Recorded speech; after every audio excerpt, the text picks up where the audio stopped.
불교 철학으로 바라본 생과 사의 지혜. 우리는 모두 생사의 바다를 떠다니는 작은 배와 같습니다. 부처님께서 말씀하신 윤회란 생명이 죽음과 탄생을 끊임없이 반복하는 순환을 뜻합니다. 이는 단순히 한 번 죽으면 모든 것이 끝나는 것이 아니라 마치 강물이 바다로 흘러가다 다시 구름이 되어 비가 되듯 계속 이어진다는 뜻입니다. 삼사라라고도 불리는 이 윤회의 바퀴는 우리의 행위와 마음 상태에 따라 돌아갑니다.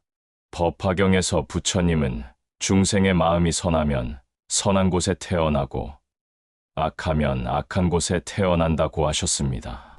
이는 우리가 지금 이 순간 어떻게 살아가는지가 다음 생을 결정한다는 뜻입니다. 그런데 많은 사람들이 묻습니다. 왜 우리는 태어났을까요? 왜 이런 고통스러운 삶을 살아야 할까요?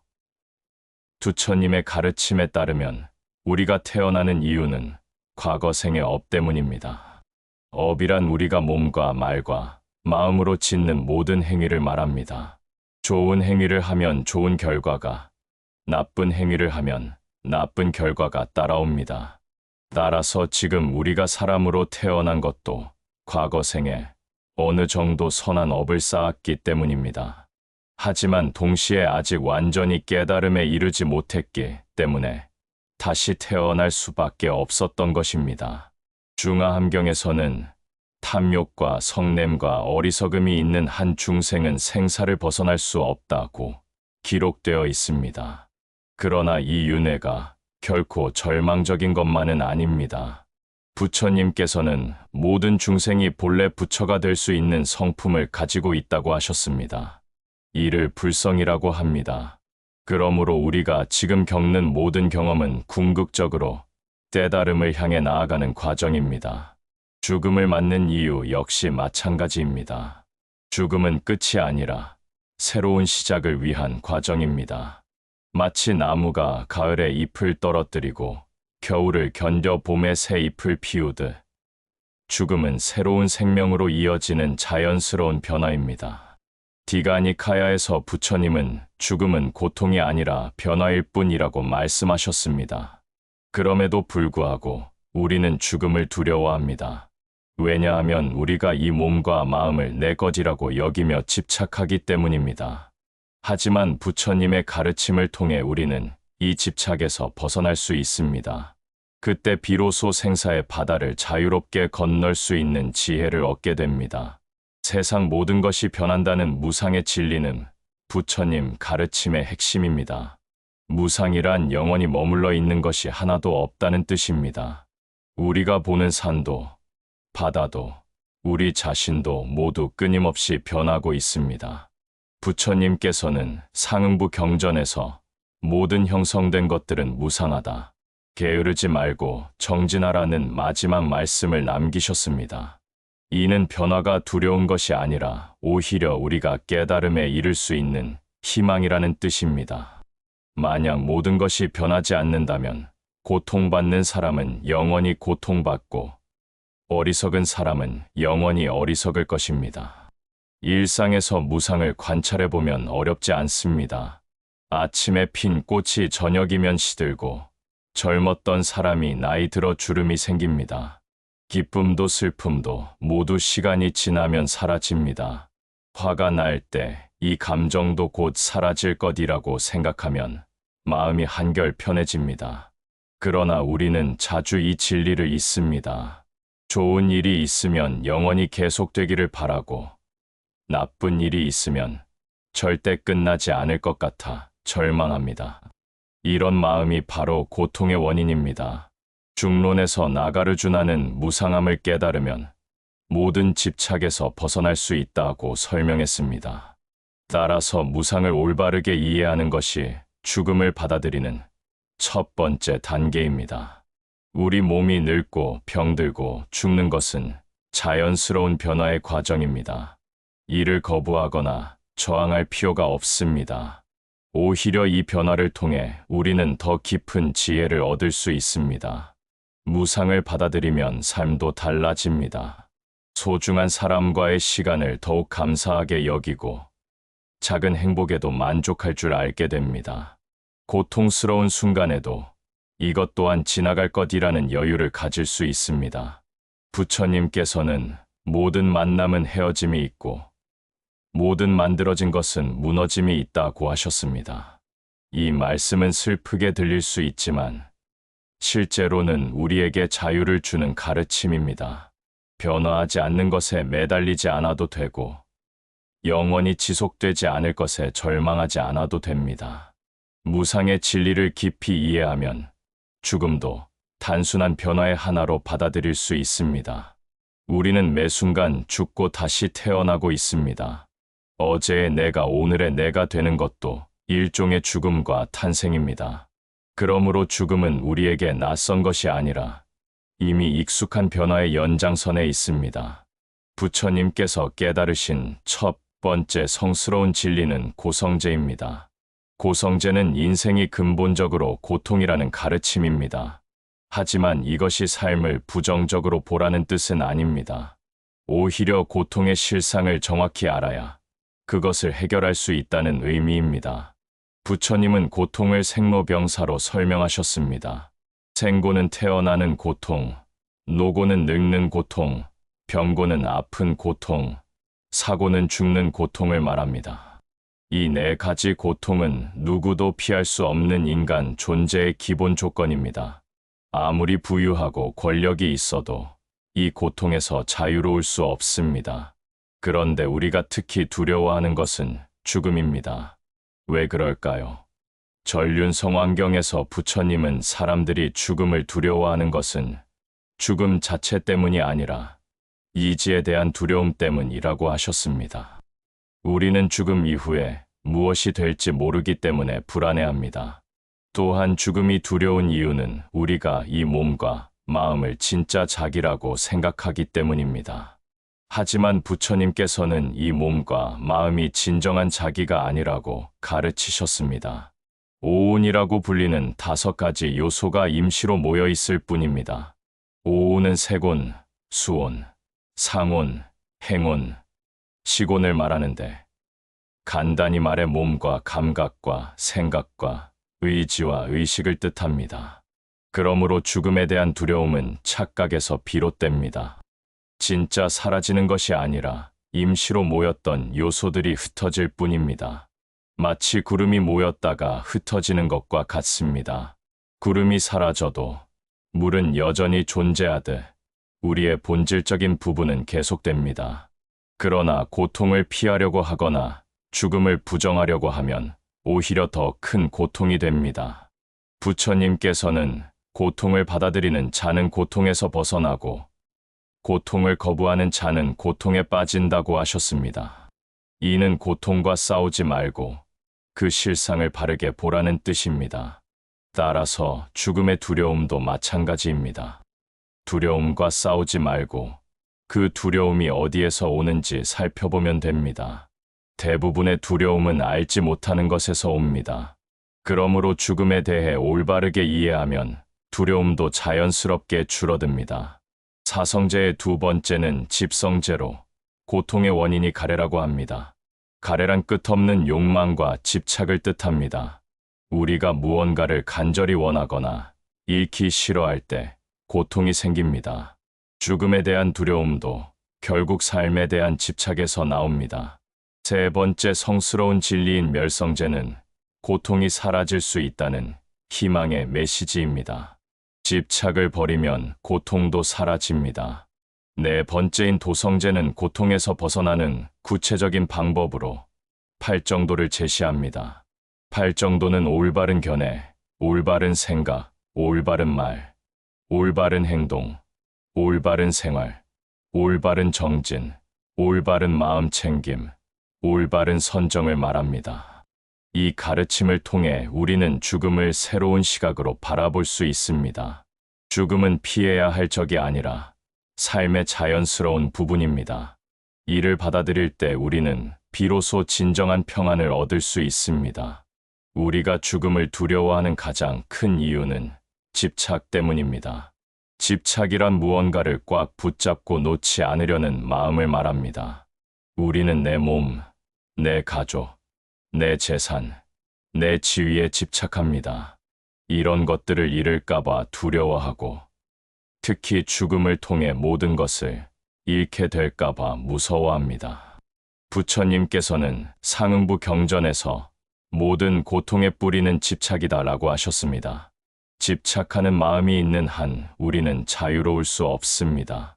마치 손에 뜨거운 숯을 쥐고 있으면서 놓지 않으려고 하는 것과 같습니다. 집착은 주로 탐진치라는 세 가지 독에서 나옵니다. 탐은 탐욕으로 끝없이 원하는 마음, 진은 성냄으로 마음에 들지 않는 것을 밀어내려는 마음, 치는 어리석음으로 사물의 진실을 보지 못하는 마음입니다. 이 세 독이 우리 마음을 흐리게 만들어 죽음을 올바르게 보지 못하게 합니다. 탐욕이 있으면 죽음을 통해 가진 것을 모두 잃을까봐 두렵습니다. 성냄이 있으면 죽음을 원수처럼 여기며 싸우려고 합니다. 어리석음이 있으면 죽음의 진정한 의미를 이해하지 못해 헛된 걱정에 빠집니다. 해탈이란 이런 집착에서 완전히 벗어나는 것을 말합니다. 해탈은 자유롭게 된다는 뜻으로 더 이상 번뇌에 묶이지 않는 상태입니다. 유마경에서는 집착이 없으면 두려움도 없고, 두려움이 없으면 전도 몽상도 없어 열반에 이른다고 설명합니다. 그러나 집착을 버린다는 것이 세상 모든 것에 무관심해지라는 뜻은 아닙니다. 오히려 더 깊은 사랑과 자비를 가질 수 있게 됩니다. 집착이 있을 때의 사랑은 소유하려는 마음이 섞여 있지만, 집착이 없는 사랑은 순수합니다. 예를 들어 자식을 집착으로 사랑하면 자식이 내 뜻대로 되기를 바라고, 자식에게 문제가 생기면 내 일처럼 괴로워합니다. 하지만 집착 없는 사랑은 자식의 행복을 진심으로 바라면서도 자식의 선택을 존중하고, 자식이 고통받을 때도 지혜롭게 도울 수 있습니다. 죽음에 대해서도 마찬가지입니다. 삶에 집착하면 죽음이 모든 것을 빼앗아 가는 도적처럼 느껴집니다. 하지만 집착을 버리면 죽음도 자연스러운 변화로 받아들일 수 있습니다.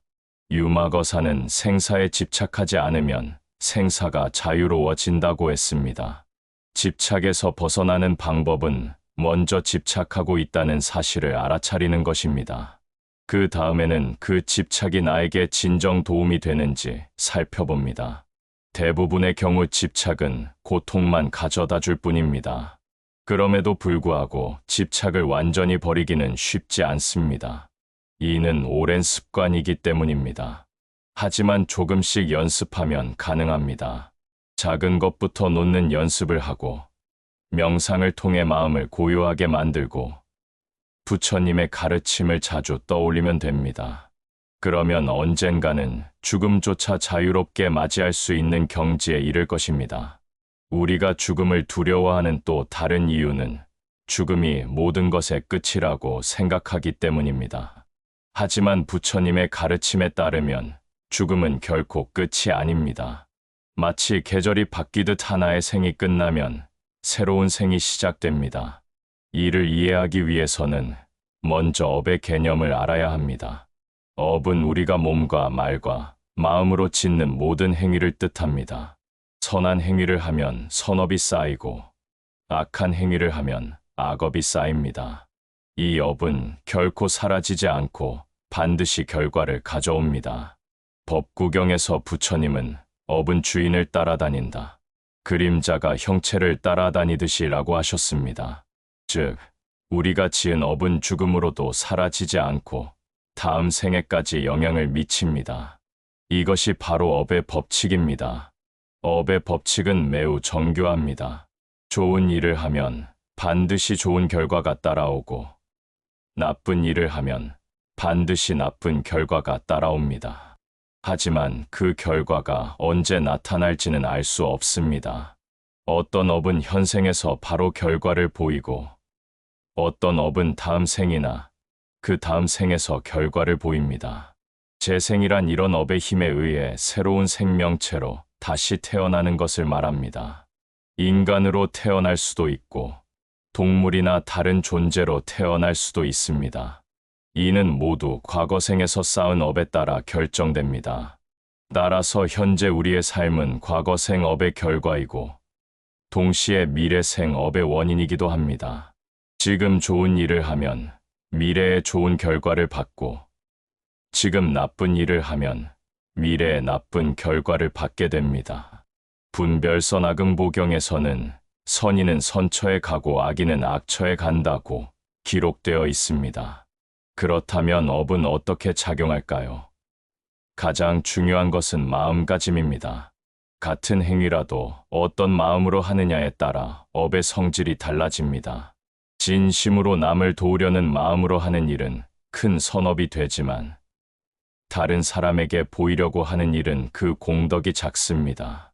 업의 법칙을 이해하면 죽음에 대한 두려움이 줄어듭니다. 죽음이 모든 것의 끝이 아니라 새로운 시작이라는 것을 알기 때문입니다. 그럼에도 불구하고 어떤 존재로 태어날지는 알 수 없으므로 지금 이 순간 선한 업을 쌓는 것이 중요합니다. 특히 임종 순간의 마음 상태가 중요합니다. 정토경에서는 마지막 순간의 마음이 다음 생의 방향을 결정한다고 설명합니다. 그러므로 평소에 선한 마음을 기르고 부처님을 생각하는 습관을 들여야 합니다. 업의 법칙은 두렵기도 하지만 동시에 희망적이기도 합니다. 과거에 나쁜 일을 했더라도 지금부터 좋은 일을 하면 미래를 바꿀 수 있기 때문입니다. 모든 것은 우리 손에 달려 있습니다. 죽음을 가장 잘 준비하는 방법은 무엇일까요? 멀리 있는 미래를 걱정하거나 이미 지나간 과거를 후회하는 것이 아닙니다. 바로 지금 이 순간을 온전히 사는 것입니다. 부처님께서는 현재 순간만이 우리가 가진 유일한 시간이라고 하셨습니다. 지금 여기에 깨어 있다는 것은 현재 일어나는 모든 경험을 명확하게 알아차리는 것을 의미합니다. 내가 무엇을 생각하고 있는지, 어떤 감정을 느끼고 있는지, 몸에서는 어떤 감각이 일어나는지를 놓치지 않고 바라봅니다. 대념처경에서 부처님은 4가지 마음 챙김을 가르치셨습니다. 몸에 대한 마음 챙김, 감수에 대한 마음 챙김, 마음에 대한 마음 챙김, 법에 대한 마음 챙김입니다. 이를 사념처라고 합니다. 이 4가지를 꾸준히 관찰하면 삶과 죽음의 실상을 분명히 볼 수 있습니다. 몸에 대한 마음 챙김은 숨 쉬는 것을 관찰하는 것부터 시작합니다. 숨이 들어오고 나가는 것을 그냥 지켜봅니다. 판단하거나 조작하려고 하지 않고 단순히 관찰만 합니다. 이런 연습을 통해 우리는 몸이 계속 변하고 있다는 것을 직접 경험할 수 있습니다. 감수에 대한 마음 챙김은 즐거운 감정, 괴로운 감정, 즐겁지도 괴롭지도 않은 감정을 구별해서 관찰하는 것입니다. 감정이 일어났을 때 그 감정에 휩쓸리지 않고 한 발짝 뒤에서 바라봅니다. 지금 화가 나는구나. 지금 슬프구나라고 객관적으로 알아차립니다. 마음에 대한 마음 챙김은 마음의 상태를 관찰하는 것입니다. 마음이 집중되어 있는지 산란한지, 넓어져 있는지 좁아져 있는지, 태탈한 상태인지 묶여 있는 상태인지를 봅니다. 마치 하늘에서 구름을 보듯 마음의 변화를 지켜봅니다. 법에 대한 마음 챙김은 부처님의 가르침이 우리 경험 속에서 어떻게 드러나는지를 관찰하는 것입니다. 무상과 고와 무아가 실제로 어떻게 나타나는지를 직접 확인합니다. 이런 마음 챙김 수행을 통해 우리는 놀라운 발견을 하게 됩니다. 우리가 나라고 여기던 것이 사실은 끊임없이 변화하는 과정일 뿐이라는 것입니다. 고정된 자아는 존재하지 않습니다. 이를 무아라고 합니다. 따라서 마음 챙김은 죽음 준비의 핵심입니다. 죽음이 다가왔을 때 당황하지 않고 평온하게 받아들일 수 있는 마음을 기릅니다. 염불이나 참선도 좋지만 일상에서 깨어있는 것이 가장 중요한 수행입니다. 지금 이 순간에 집중하면 과거의 후회나 미래의 걱정에서 벗어날 수 있습니다. 죽음에 대한 두려움도 대부분 미래에 대한 불안에서 나옵니다. 하지만 현재에 머물러 있으면 그런 두려움이 자연스럽게 줄어듭니다. 부처님께서는 지나간 일을 쫓지 말고 오지 않은 일을 바라지 말라. 오직 현재의 일을 분명히 관찰하라고 하셨습니다. 이 가르침을 따라 살아가면 죽음이 와도 후회 없는 삶을 살 수 있습니다. 좋은 죽음을 맞이하려면 좋은 삶을 살아야 합니다. 선한 삶이란 다른 사람에게 도움이 되고 자신에게도 해롭지 않은 삶을 말합니다. 부처님께서는 이런 삶을 위해 구체적인 지침을 주셨습니다. 먼저 5계를 지키는 것이 기본입니다. 5계는 살생하지 않기, 도둑질하지 않기, 사음하지 않기, 거짓말하지 않기, 술 마시지 않기입니다. 이 5가지만 지켜도 큰 악업을 피할 수 있습니다. 살생하지 않는다는 것은 단순히 사람을 죽이지 않는다는 뜻이 아닙니다.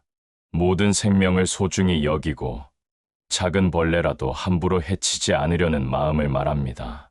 이런 마음이 자비심의 시작입니다. 도둑질하지 않는다는 것도 마찬가지입니다. 남의 물건을 훔치지 않는 것은 당연하고 더 나아가 정당한 대가 없이 무언가를 얻으려고 하지 않는 것입니다. 정직하고 성실하게 살아가는 것입니다. 거짓말하지 않는다는 것은 진실을 말하는 것입니다. 하지만 진실이라고 해서 상대방에게 상처를 주는 말을 해도 된다는 뜻은 아닙니다. 진실하면서도 자비로운 말을 해야 합니다. 그럼에도 불구하고 계율을 지키는 것만으로는 충분하지 않습니다. 더 적극적으로 선한 일을 해야 합니다. 이를 포살이라고 합니다. 보시, 지계, 인욕, 정진, 선정, 지혜의 육바라미를 실천하는 것입니다. 보시는 남에게 베푸는 것입니다. 돈이나 물건을 주는 제시, 두려움을 없애주는 무외시, 진리를 가르쳐주는 법시가 있습니다.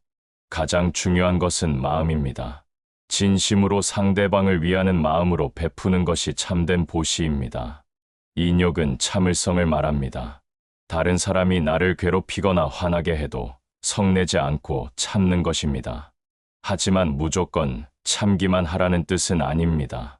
지혜롭게 상황을 판단해서 적절히 대처하되 마음에는 성냄을 품지 않는 것입니다.